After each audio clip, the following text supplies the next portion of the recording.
Hello guys, welcome back to my another one video. तर कसे आहात तुम्ही? स्वागत आहे तुमचं खानदेशी तडकामध्ये. सो आज आपण बनवणार आहोत बटाट्याचे स्नॅक्स, पोटॅटो स्नॅक्स. ठीक आहे, तर याला बनवायकरता आपण इथे जे नॉर्मल बटाटे असतात ते इथे मी नाही यूज केलेले आहे. इथे मी जे आपले बाहेर आपण चिप्स घेता बटाट्याचे त्याला जे बटाटे यूज होतात ते मी इथे यूज केलेले आहे. म्हणजेच रेड कलरचे बटाटे असतात, ते लाल रंगाचे असतात, ते मी इथे यूज केलेले आहे. आता याला मी मोठ्या स्लाईसमध्ये काटून घेतलेलं आहे. कट करून घ्यायचं आहे आपण त्याला, कारण आपल्याला त्याला उकडायला ठेवायचं आहे. तर याला आपण फटाफट कट करून घ्यायचं आहे आणि याला चांगलं उकडायला ठेवून द्यायचं आहे. साईडला आपण कढईमध्ये पाणी तपायला ठेवून द्यायचं आहे. इथे आपली पाणीला थोडी उकळी आलेली आहे. तर आता आपण जे बटाटे ते यामध्ये टाकून द्यायचे आहे आणि बटाट्यांना अगदी 5-10 मिनटाकरता त्याला उकळायचं आहे चांगलं. त्यावर झाकण ठेवून आपण उकळायला ठेवून द्यायचं आहे. तर आता तुम्ही बघू शकता की आपले जे बटाटे आहे ते झालेले आणि नरम झालेले खूप. तर त्याला आपण आता मॅश करून घ्यायचं आहे. कोणतीही तुमच्या घरात जर अशी बारीक चाळणी असेल तर त्यापासून आपण बटाटे मॅश करणार आहोत. तर तुम्ही बघू शकता मी कसे बटाटे मॅश केलेले आहे. तसेच तुम्ही करायचेच, म्हणजेच बटाट्यांना बारीक करायचं आहे आपल्याला. तर तुम्ही बटाट्यांना खिसूनही घेऊ शकता, त्याच्यानेही बटाटे बारीक होतात. तर तुम्ही बघू शकता की आपले बटाटे किती सॉफ्ट झालेले आणि किती मस्त छान पद्धतीने झालेले नरम. तर आता यामध्ये आपण टाकायचे आहे थोडंसं कॉर्नफ्लॉवर. अच्छा, हे कॉर्नफ्लॉवर जे आहे ते मी 1 वाटी घेतलेलं होतं. तर ही इथे मी कॉर्नफ्लॉवर यूज केलेलं आहे, तुम्ही बघू शकता व्हिडिओमध्ये. आणि कॉर्नफ्लॉवर इथे टाकलेलं आहे. आता बघा, तुम्ही तुमच्या हिशोबाने यामध्ये कॉर्नफ्लॉवर टाकू शकता. इथे मी चिली फ्लेक्स टाकलेलं आहे 2 चमचे आणि चवीनुसार मीठ टाकलेलं आहे. कॉर्नफ्लॉवर तुम्हाला असं यूज करायचं आहे की तुमचा उंडा असा तयार होईल. आणि मी इथे 1 चमचा चाट मसाला टाकलेला आहे. कॉर्नफ्लॉवर तुम्ही तुमच्या हिशोबाने ॲड करू शकता किंवा कमी करू शकता, कारण आपल्याला त्याचा एक असा उंडा तयार करून घ्यायचा. जसं आपण पोळीला आपला पिठाचा उंडा तयार करता तसंच आपल्याला याचा करायचा आहे. तुम्हाला व्हिडिओमध्ये पुढे दिसेलच. एकदम जास्त पहिल्याच स्टेपमध्ये आपण कॉर्नफ्लॉवर एकदम जास्त नाही टाकायचं आहे. त्याने काय होतं, बराबर आपला जो बटाटा आहे तो असा उंड्यासारखा होत नाही. तर आता तुम्ही बघू शकता की मी ते त्याला चांगलं पतला करून घेते, गोळा करून घेते आहे. आता तुम्हालाही माहिती आहे चमच्यानं तर ते होणार नाही, म्हणून आपण हाताने करायचं आहे. आणि तुम्ही बघू शकता की आमचा कसा उंडा तयार झालेला आहे त्याचा. तर तसाच तुम्हीही करायचं आहे, म्हणून त्याच्यात जास्त किंवा कमी कॉर्नफ्लॉवर टाकायचं नाही. तुम्हाला जसं लागेल तुम्ही टाकू शकता. म्हणजे तुमचा असा उंडा तयार व्हायला पाहिजे तेवढं तुम्ही कॉर्नफ्लॉवर टाकायचं आहे. यावर मी थोडंसं तेल टाकलेलं आहे आणि आपण असे मोठे गोळे तयार करून घ्यायचे. इथे मी 4 गोळे तयार केलेले आहेत. तर याचे आपण फटाफट 4 गोळे तयार करून घ्यायचे.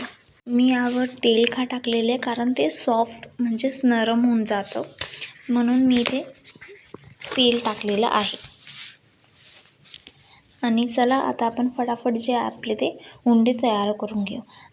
यानंतर आपण जे थोडंसं साईडमध्ये कॉर्नफ्लॉवर घ्यायचं आहे आणि त्यामध्ये थोडंसं लावून घ्यायचं आहे त्या बटाट्यांना कॉर्नफ्लॉवर.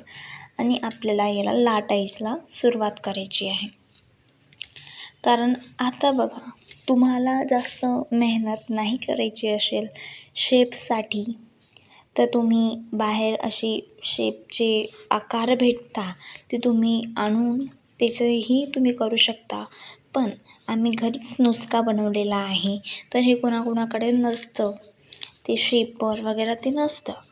तर आम्ही हे असं केलेलं आहे. तुम्हाला व्हिडिओमध्ये दिसतंच आहे की आपलं जे कटर असतं शंकरपाळे वगैरे ते जे असतं त्याला जे आपण कटर यूज करतात ते आम्ही इथे यूज केलेलं आहे. आणि त्यापासून आम्ही स्क्वेअरमध्ये एक असे एक असे स्क्वेअर क्यूब तयार केलेले आहे. तुम्हाला जर जास्त मेहनत नाही करायची असेल तर तुम्ही हे करू शकता. आणि याला म्हणजे जास्त मेहनतसुद्धा नाही लागत.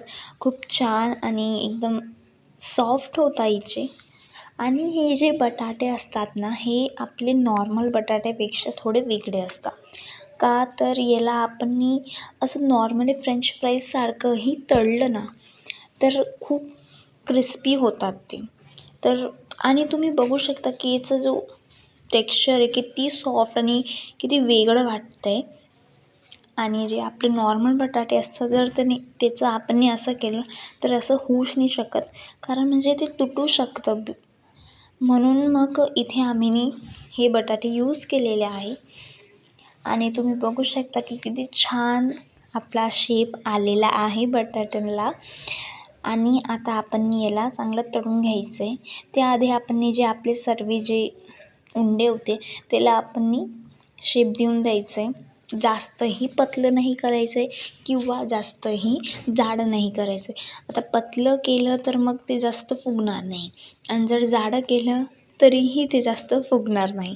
आणि तुम्ही एकदम पतलं केलं तर मग ते चांगलं नाही लागणार खायला. आणि एकदम जाडं केलं तर मग तेही चांगलं नाही लागणार खायला. म्हणजेच आपल्याला इन शॉर्ट आपल्याला असं मीडियम साईजचं आपल्याला लाटायचं आहे. आणि जाडं जास्त करून नाहीच करायचं आहे. पतलंही झालं तरी चालेल बट मग जाडं जे आहे ते नाही चालणार. कारण जाडं जे आहे ना ते जास्त फुलत नाही. म्हणून इथे आम्ही मीडियम साईजचे जे आपले लेयर आहे ते आम्ही इथे केलेले आहे. आणि याला आपण आता क्यूबमध्ये काटून घ्यायचे आहे. आणि यामध्ये तुम्ही वेगळे मसालेही टाकू शकता ठीक आहे. आणि आता चला आपण याला प्लेटमध्ये फटाफट काढून घेऊ. अच्छा प्लेटमध्ये ना एकदम जास्त बटाटे नाही टाकून द्यायचे कारण ते चिटकू शकता. म्हणून इथे आपण जास्त नाही टाकायचे आहे. तर इथे आपण तेल तापायला ठेवलेलं होतं. तर यामध्ये आपण आता हे टाकून द्यायचे आहे.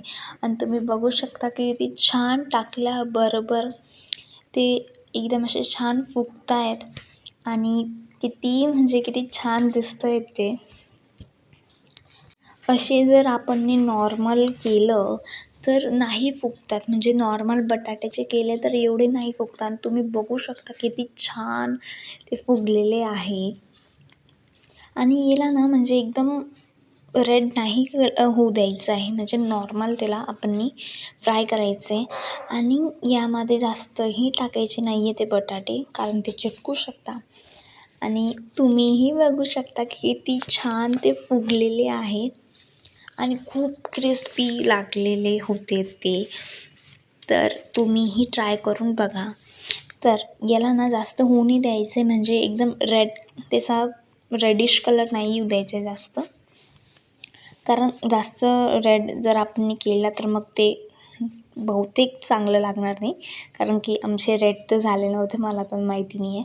तर याला आपण आता काढून घ्यायचं आहे. तुम्ही बघू शकता याचा कलर कसा आलेला आहे. म्हणजे एकदम ऑरेंज पण नाही आणि एकदम रेड पण नाही आहे. तर याला आता आपण साईडमध्ये काढून घ्यायचं आहे. एकदम असे पाणीपुरीचे फुगे असतात बघा आपले तसंच ते दिसतं आहे. आणि आता आपण दुसरेही टाकून द्यायचे फटाफट त्याला टाकायचं आहे. तुम्ही बघू शकता की किती छान ते फुगलेले आहेत. असे जर तुम्ही नॉर्मल शेपचे दुसऱ्या शेपचे केले तरीही फुगतील ते. फक्त काय करायचं मीडियम साईजचं आपल्याला लाटायचं आहे ठीक आहे. तेव्हा जाऊन ते होतील. एकदम असं जाडं नाही चांगलं वाटणार है ना. इथे ते चिटकून गेले होते ते मी काढलं आहे. आणि जास्त टाकायचं नाही कारण तुम्ही बघू शकता की ते चिटकतं एकमेकांना. आणि याला तुम्ही सॉससोबतही खाऊ शकता. आणि यावर थोडासा चाट मसाला टाकूनही तुम्ही खाऊ शकता. खूप छान लागतात. तुम्हीही ट्राय करा. ट्राय करून कॉमेंटमध्ये सांगा की तुम्हाला कसं वाटली ही रेसिपी. आणि चला आता आपण याला साईडमध्ये काढून घेऊ. त्याच पद्धतीने आपण पुढेही जे आपले बाकीचे आहे तेही टाकून द्यायचे आहे. तर यालाही तुम्ही बघू शकता किती म्हणजे मी घडी घडी बोलती ही गोष्ट, कारण की ती फुगत आहेत म्हणजे खूप छान दिसत आहेत ते, त्यामुळे मी बोलती आहे की तुम्ही बघू शकता की लाईक म्हणजे किती छान फुगलेले आहेत ते. आणि याला जास्त म्हणजे ऑरेंज पण नाही होऊ द्यायचं, नॉर्मल होऊ द्यायचं आहे. ठीक आहे. आता आपण याला चांगलं हलवून घ्यायचं आहे. आता चला आपण याला साईडमध्ये एका प्लेटमध्ये आपण काढून घ्यायचं आहे आणि प्लेटवर ना आपण टिश्यू ठेवायचा आहे आणि टिश्यूवर हे टाकायचे आहे. ठीक आहे. तर इथे आपण याला काढून घ्यायचं आहे आता. आणि तुम्ही बघू शकता की आपली जे बटाटे आहे, जे पोटॅटो स्नॅक्स आहे ते तयार झालेले आहेत. आणि जर तुम्हाला व्हिडिओ आवडला असेल तर लाईक शेअर नक्कीच करा आणि कॉमेंटमध्ये कळवा की तुम्हाला कशी वाटली ही आजची रेसिपी. आणि तुम्ही बघू शकता किती सॉफ्ट आणि किती क्रिस्पी झालेले आहेत ते आणि किती फुगलेले आहेत. And thank you for watching. Love you. Bye bye.